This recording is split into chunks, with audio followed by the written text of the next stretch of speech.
तो hi guys, आज हम अनबॉक्स करने वाले हैं जू कॉनकॉर्ड यूएसबी गेमिंग कीबोर्ड का। ये मुझे लगभग 650 रुपीज में पड़ चुका है।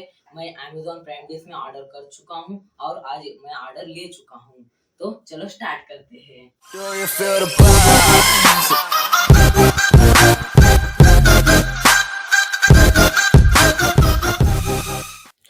तो गाइस, यही है हमारा कॉनकॉर्ड कीबोर्ड। ये अंदर से ऐसा दिखता है। चलो इसको अनबॉक्स करते हैं।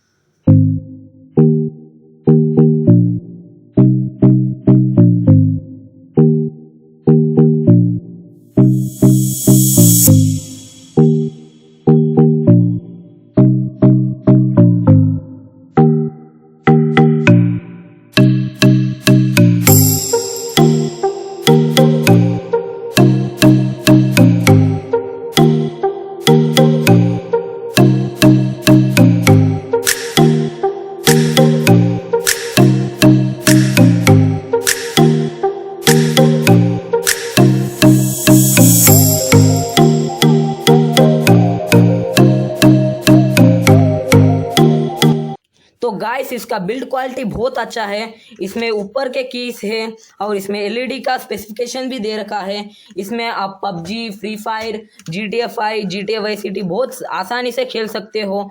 ये बहुत अच्छा कीबोर्ड है, मैं सजेस्ट करता हूँ इसे। इसका बाइंग लिंक डिस्क्रिप्शन में है, अमेजोन से बाई कर सकते हो आप लोग। तो इसका लाइटिंग इफेक्ट अभी देखते हैं आप। तो गाइस, मैं कनेक्ट कर चुका हूँ कीबोर्ड को CPU से। चलो इसके RGB लाइटिंग इफेक्ट देखते हैं।